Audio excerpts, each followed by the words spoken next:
आज हम लोग भूगोल के दूसरे नंबर चैप्टर को पढ़ेंगे जिसका नाम है कृषि यानी कि एग्रीकल्चर, जो कि एक बहुत ही ज़्यादा महत्वपूर्ण चैप्टर है क्योंकि इस चैप्टर से प्रत्येक वर्ष ऑब्जेक्टिव और सब्जेक्टिव में बहुत सारे प्रश्न पूछे जाते हैं।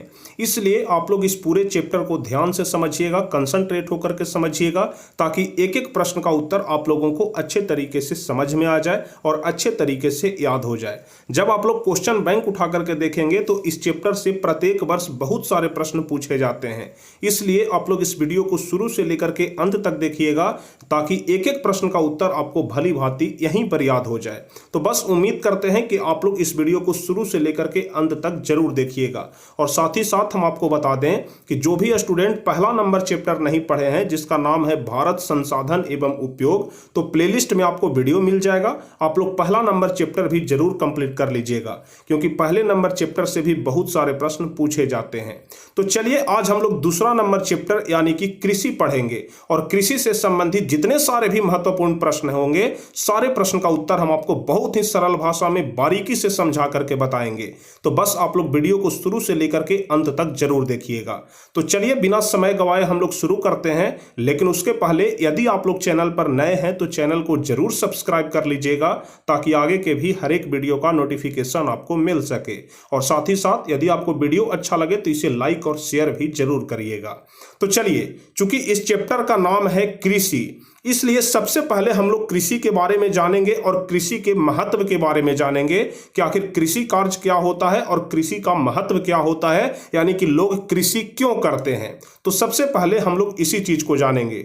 और यह वाला जो प्रश्न है, जो सबसे पहला नंबर प्रश्न है कि कृषि के महत्व को लिखें, यह लघु उत्तरीय में अधिकांश बार पूछा भी जाता है। तो बस आप लोग सबसे पहला नंबर चैप्टर को ध्यान से समझिए और सबसे पहला नंबर क्वेश्चन से हम शुरुआत करेंगे कि कृषि का महत्व क्या होता है। तो हम लोग जवाब में लिखेंगे कि जैसा कि हम सभी जानते हैं कि भारत एक कृषि प्रधान देश होता है। अब कृषि प्रधान कहने का क्या मतलब होता है, इसको आप लोग ध्यान से समझिएगा। ऐसे तो आप लोग पहले से भी कृषि प्रधान का मतलब जानते होंगे, लेकिन चूंकि यहां पर वर्ड आ गया है कृषि प्रधान, इसलिए बहुत सारे स्टूडेंट को बताना जरूरी है कि कृषि प्रधान क्या होता है।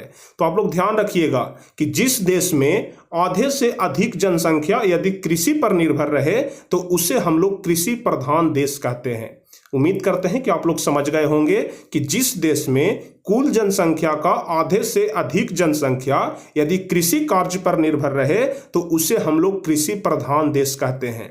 अब आप लोग सोच रहे होंगे कि भारत एक कृषि प्रधान देश क्यों है, तो आप लोग ध्यान रखिएगा कि भारत की कुल जनसंख्या का 70% आबादी कृषि पर निर्भर करता है। और अभी हम आपको बताए कि यदि आधे से अधिक जनसंख्या कृषि पर निर्भर रहे तो वह देश कृषि प्रधान देश कहलाता है। और जाहिर सी बात है कि भारत की तो 70% जनसंख्या कृषि पर आधारित है, तो यह तो लाजमी बात है कि यह कृषि प्रधान देश कहलाएगा। लेकिन अब यह संख्या घट करके 52% हो गया है। क्यों संख्या घट गया, इसके पीछे का भी बहुत सारा कारण है, क्योंकि अब लोगों का मानसिकता बदल रहा है। लोग ऐसा सोचते हैं कि अब कृषि कार्य करने में ज्यादा फायदा नहीं है, अगर कृषि कार्य करेंगे तो इससे हम तरक्की नहीं कर पाएंगे, और इसलिए लोग धीरे धीरे कृषि कार्य को छोड़ते जा रहे हैं। इसलिए यह जो आबादी है यानी कि कुल जनसंख्या का जो 70% लोग कृषि पर निर्भर रहते थे, अब कुल जनसंख्या का सिर्फ 52% लोग ही कृषि पर निर्भर रहते हैं। तो उम्मीद करते हैं कि यह चीज आप लोगों अच्छी तरीके से समझ गए होंगे कि कुल जनसंख्या का यदि आधे से अधिक जनसंख्या कृषि पर निर्भर रहे तो उसे कृषि प्रधान देश कहते हैं। अब हम लोगों का प्रश्न था कि कृषि का महत्व क्या होता है, कृषि के महत्व को लिखें। तो चलिए हम लोग सबसे पहले जानते हैं कि कृषि का महत्व क्या होता है। तो कुल मिलाकर के 5 महत्व हम आपको बताएंगे, जिसमें सबसे पहला है कि कृषि जीविकोपार्जन का साधन होता है। जीविकोपार्जन क्यों होता है आप लोग जानते होंगे। कोई भी व्यक्ति अपने जीविकोपार्जन के लिए ही कोई काम करता है। जैसे मान लिया जाए कि कोई व्यक्ति नौकरी कर रहा है तो भी वह अपने जीविकोपार्जन के लिए ही कर रहा है, और कोई व्यक्ति यदि कृषि कार्य कर रहा है तो वह जीविकोपार्जन के लिए ही कर रहा है, यानी कि अपने जीवन यापन के लिए कर रहा है। ठीक है, तो जो कृषि होता है, जो सबसे पहला कि यह जीविकोपार्जन का एक साधन होता है। उसके बाद दूसरा, राष्ट्रीय आय में भी इसका योगदान होता है। जो देश का कुल राष्ट्रीय आय होता है उसमें कहीं ना कहीं कृषि का भी बहुत बड़ा योगदान होता है। उसके बाद तीसरा पशुपालन में सहायक होता है। यदि आप लोग सोच रहे होंगे कि कृषि कैसे पशुपालन में सहायक होता है, तो आप लोग ध्यान से समझिए। जैसे मान लिया जाए कि आपका खेत है और उसमें गेहूं लगा हुआ है, और जब यह गेहूं कटेगा तो उस गेहूं के जो नीचे वाला पौधा होता है उससे भूसा बन जाएगा, और जब भूसा बन जाएगा तो उस भूसा को हम लोग जानवर को खिला सकते हैं और जानवर हमें दूध देता है, जानवर का पशुपालन हो जाता है। तो यहां से आप लोग समझ गए होंगे कि कृषि कार्य कैसे पशुपालन में सहायक होता है। हो सकता है कि आपके परीक्षा में प्रश्न पूछ दे कि कृषि कार्य कैसे पशुपालन में सहायक होता है, एक उदाहरण के द्वारा समझाइए। तो बस आप लोग गेहूं और भूसा वाला उदाहरण भी दे सकते हैं। उसके बाद चौथा महत्व है कि विश्व की जनसंख्या के लिए खाद्यान्न उपलब्ध कराता है। जाहिर सी बात है कि विश्व में जितने सारे भी लोग रह रहे हैं, जितनी भी जनसंख्या है, सभी लोग क्या से खा रहे हैं, तो कृषि कार्य से ही खा रहे हैं। जब तक खेती नहीं होगा तब तक खाने के लिए कहां से मिलेगा? इसलिए कहा जा रहा है कि विश्व की जनसंख्या के लिए खाद्यान्न उपलब्ध कराता है कृषि ही। उसके बाद पांचवा कि कृषि उद्योगों में कच्चा माल जुटाता है। जाहिर सी बात है कि जब तक उद्योग में कच्चा माल नहीं जाएगा तब तक प्रोडक्ट कैसे निकलेगा। जैसे जो कपड़ा अभी आप पहन रहे हैं वह कहीं ना कहीं कृषि कार्य से ही होता है। जैसे मान लिया जाए कि जूट वाला कपड़ा आप लोग पहन रहे हैं, तो जूट कहां से तैयार होता है? कृषि से ही तैयार होता है। इस प्रकार से जो कृषि कार्य होता है वह कृषि उद्योग में कच्चा माल भी जुटाता है। तो उम्मीद करते हैं कि कृषि के प्रमुख महत्व को आप लोग अच्छे तरीके से समझ गए होंगे। 5 महत्व हम आपको बताए। यदि पांचों महत्व सही सही आप लोग परीक्षा में लिख देते हैं तो समझिए कि 2 नंबर आपका कंप्लीट हो जाएगा। सबसे पहला बताए कि कृषि जीविकोपार्जन का साधन है।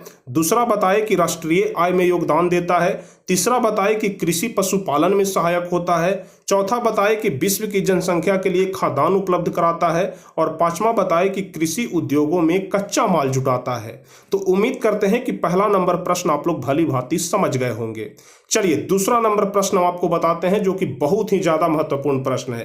कह रहा है कि शपथ गहनता किसे कहते हैं? शपथ गहनता कहने का मतलब हम आपको समझाते हैं, जो कि VVI क्वेश्चन है, यानी कि वेरी वेरी इंपॉर्टेंट प्रश्न है।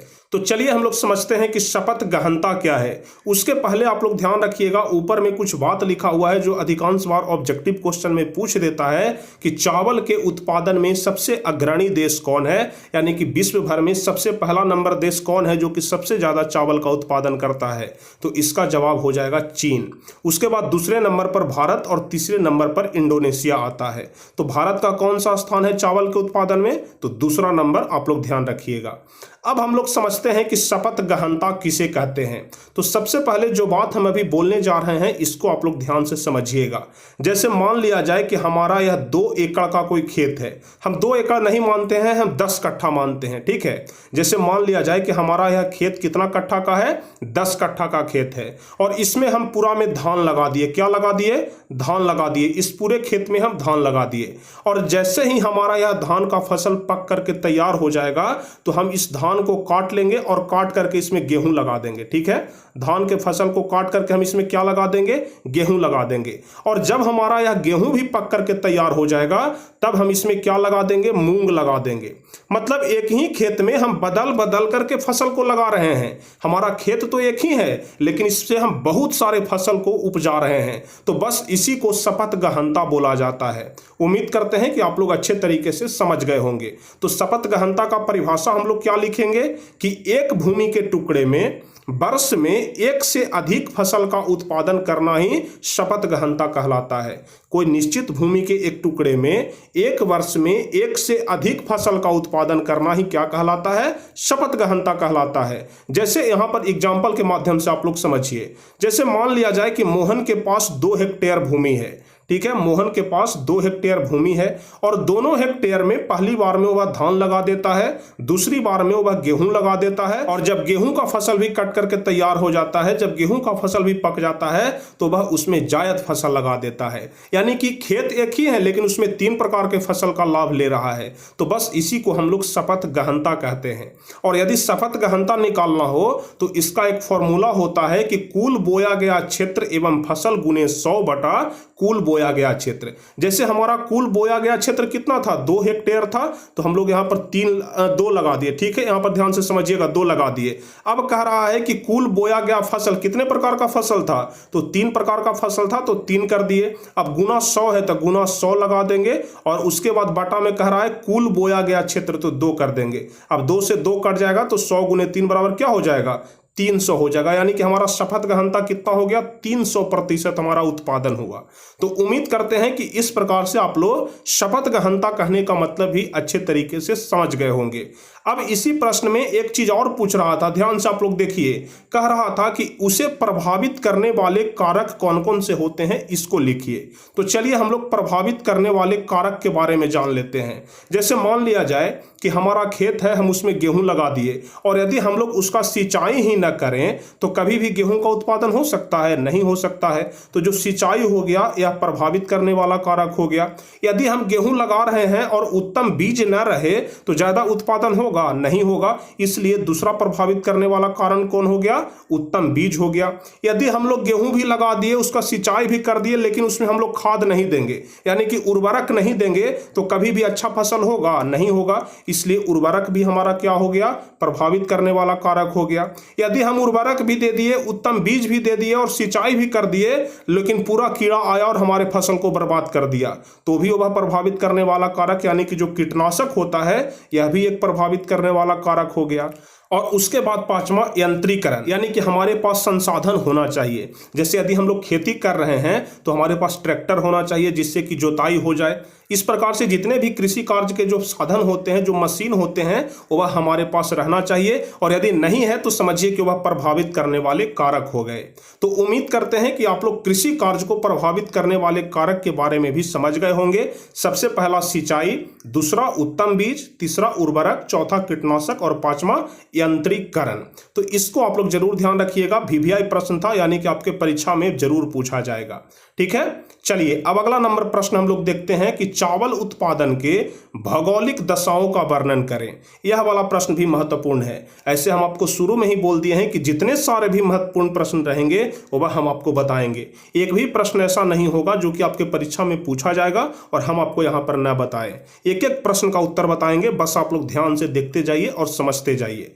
कह रहा है कि चावल उत्पादन के भौगोलिक दशाओं का वर्णन करें। तो चलिए इसका जवाब हम लोग कैसे लिखेंगे, आप लोग ध्यान से समझिए। लिखेंगे कि चावल भारत का प्रमुख प्रथम खाद्यान्न फसल है, यानी कि भारत में सबसे ज्यादा अगर कोई फसल होता है तो वह चावल ही होता है। आप लोग भी जानते होंगे कि चावल के बिना व्यक्ति नहीं रहता है। कहीं ना कहीं आप लोग भी जब 2 टाइम खाना खाते होंगे तो 1 टाइम चावल जरूर खाते होंगे। इसलिए कहा जा रहा है कि चावल भारत का प्रमुख प्रथम खाद्यान्न फसल है जिस पर अधिकांश जनसंख्या निर्भर करती है। यह एक प्रकार का खरीफ फसल होता है। ऑब्जेक्टिव क्वेश्चन में पूछा जाता है कि चावल क्या है, खरीफ फसल है कि रबी फसल है कि जायद फसल है, तो आपको बताना है कि चावल खरीफ फसल होता है। लेकिन यदि गेहूं के बारे में बात किया जाए तो गेहूं रबी फसल होता है। तो यहां पर लिखेंगे हम लोग कि चावल भारत का प्रमुख खाद्यान्न फसल है जिस पर अधिकांश जनसंख्या निर्भर करती है। यह एक प्रकार का खरीफ फसल है जिसकी बुआई जून जुलाई महीने में की जाती है और कटाई अक्टूबर नवंबर महीने में की जाती है। ध्यान रखिएगा, बुआई होता है जून जुलाई में, लेकिन कटाई होता है अक्टूबर नवंबर के महीने में। चावल के उत्पादन में विश्व में पहला स्थान चीन का है, जो अभी हम आपको कुछ देर पहले बताए थे।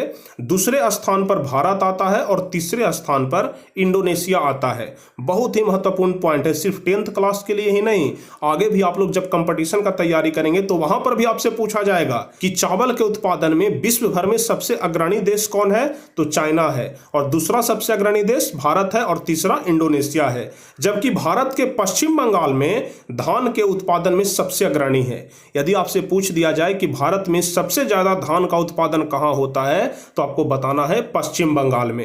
यह सारे जीके का भी प्रश्न बन सकता है, इसलिए आप लोग एक एक चीज को अच्छे तरीके से समझिएगा। इसके अलावा यूपी, पंजाब और आंध्र प्रदेश में भी धान की अच्छी फसल होती है, यानी कि सबसे ज्यादा होता है पश्चिम बंगाल में, लेकिन उसके बाद यूपी में भी अच्छा फसल हो जाता है धान का, पंजाब में भी होता है और आंध्र प्रदेश में भी होता है।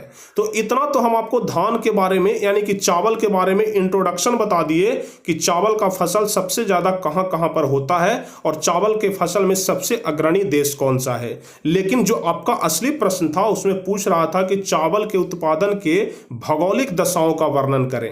तो अब हम लोग समझेंगे यहां से कि भौगोलिक दशाएं क्या क्या होती है। यानी कि चावल को उगने के लिए, चावल तो नहीं उगता है, धान उगता है, यानी कि धान को उगने के लिए टेम्परेचर कितना चाहिए, कौन सा मिट्टी चाहिए, वर्षा कितना जरूरी है, मानव कितना अधिक मेहनत करता है, और यदि तैयार फसल हो जाए तो उसके पहचानने का क्या तरीका होता है। इस प्रकार से जो कुछ भी बाहरी चीजें होता है, भौगोलिक दशा होता है, उसी चीज के बारे में हम लोग जानेंगे। तो भौगोलिक दशाएं में सबसे पहला लिखेंगे कि चावल बोते समय तापमान जो है वह 21 डिग्री सेल्सियस रहना चाहिए, और यदि काटते समय 27 डिग्री सेल्सियस है तो फिर समझिए कि तापमान बढ़िया है। तो उम्मीद करते हैं कि आप लोग चावल के बारे में टेम्परेचर समझ गए होंगे कि यदि हम लोग धान बो रहे हैं, यानी कि धान का जब बुआई हो रहा है, तो उस समय 21 डिग्री सेल्सियस तापमान रहना चाहिए। 21 से 24 डिग्री तक रहेगा तो चलेगा, 21 डिग्री से 24 डिग्री तक। लेकिन जब हम लोग धान का फसल काट रहे हैं तो उस समय 27 डिग्री तापमान होना चाहिए। उसके बाद मिट्टी कैसा होना चाहिए चावल के लिए, तो ध्यान रखिएगा कि धान के लिए जो मिट्टी होता है वह जलोढ़ या दोमट मिट्टी होना चाहिए। कुछ लोग कंफ्यूज मत हो जाइएगा कि हम कभी चावल बोल रहे हैं कभी धान बोल रहे हैं, चाहे तो हम चावल बोल लें या फिर धान बोल लें, क्योंकि चावल धान से ही होता है। तो इसलिए आप लोग कंफ्यूज मत होइएगा कि कभी चावल कभी धान बोल रहे हैं। चावल नहीं उगता है बल्कि धान उगता है, लेकिन धान से ही चावल निकाला जाता है। चलिए, उसके बाद तीसरा है कि कितना वर्षा होना चाहिए। ऐसे आप लोग जानते होंगे कि जो धान का खेती होता है वह बरसात में ही होता है, यानी कि धान के उत्पादन के लिए अधिक मात्रा में वर्षा चाहिए। तो ध्यान रखिएगा कि वर्षा की मात्रा 125 से 200 सेंटीमीटर तक होना चाहिए। यदि वर्षा 125 से 200 सेंटीमीटर तक होता है तो फिर हमारा फसल बढ़िया होगा। उसके बाद चौथा, मानव श्रम की अधिकता होती है, यानी कि चावल के उत्पादन के लिए, धान के उत्पादन के लिए मेहनत ज्यादा लगता है, इसलिए बोला जा रहा है कि धान के उत्पादन के लिए मानव श्रम की आवश्यकता होता है। और पांचवा, कि तैयार फसल का पहचान सुनहरा पीला रंग का हो जाता है, यानी कि जब हमारा फसल पक करके तैयार हो जाता है तो उसका रंग कैसा हो जाता है, सुनहरा पीले रंग का हो जाता है। तो उम्मीद करते हैं कि आप लोग धान या फिर चावल के भौगोलिक दशा के बारे में अच्छे तरीके से समझ गए होंगे। एक बार फिर से हम रिपीट करते हैं, आप लोग ध्यान रखिएगा। कुल 5 भौगोलिक दशा हम आपको बताए, जिसमें सबसे पहला है कि धान बोते समय तापमान 21 डिग्री सेल्सियस से 24 डिग्री सेल्सियस के बीच रहना चाहिए और काटते समय 27 डिग्री रहना चाहिए। मिट्टी कैसा रहना चाहिए, तो जलोढ़ या फिर दोमट मिट्टी रहना चाहिए। वर्षा कितना होना चाहिए, सो 125 से 200 सेंटीमीटर के बीच तक होना चाहिए। इसमें मानव श्रम की अधिकता होती है। उसके बाद तैयार फसल का पहचान सुनहरा पीला रंग का हो जाना होता है, यानी कि जब फसल का रंग सुनहरा पीला हो जाए तो समझिए कि हमारा फसल, यानी कि हमारा धान वाला जो फसल है वह पक करके तैयार हो गया। तो उम्मीद करते हैं कि चावल के भौगोलिक दशा के बारे में आप लोग समझ गए होंगे। अब इसके बाद अगला प्रश्न है कि चाय के भौगोलिक दशाओं का वर्णन करें। तो यह वाला प्रश्न भी आपके लिए बहुत ज़्यादा महत्वपूर्ण है कि चाय के भौगोलिक दशाओं का वर्णन किस प्रकार से होगा, यानी कि चाय के उत्पादन के लिए कौन कौन सा चीज़ जरूरी होता है। तो सबसे पहले हम लोग चाय के बारे में थोड़ा सा इंट्रोडक्शन लिखेंगे कि चाय एक प्रकार का सदाबहार झाड़ी है जो रोपण फसल का उदाहरण है। कभी कभी ऑब्जेक्टिव क्वेश्चन में पूछ देता है कि चाय कैसा फसल है, तो ध्यान रखिएगा कि चाय जो है वह रोपण फसल है। इसे हरा सोना भी कहा जाता है। यह भी ऑब्जेक्टिव क्वेश्चन में पूछेगा कि हरा सोना किसे कहा जाता है, तो ध्यान रखिएगा कि चाय को ही हरा सोना कहा जाता है। तो सबसे पहले आप लोग ध्यान रखिएगा कि चाय एक प्रकार का सदाबहार झाड़ी है जो रोपण फसल का उदाहरण है। इसे हरा सोना भी कहा जाता है। इसमें पाए जाने वाला उत्तेजक पदार्थ थीन होता है जो शरीर में ताजगी लाता है। आप लोग टीवी पर जब चाय का प्रचार देखते होंगे तो उसमें बताता है कि हमें ताजगी आ गया चाय पीने से। तो आखिर जो चाय पीने से ताजगी आता है, तो कौन सा ऐसा पदार्थ चाय में होता है जिसको पी लेने से हमारे शरीर में ताजगी आ जाता है, तो ध्यान रखिएगा उस पदार्थ का नाम है थीन।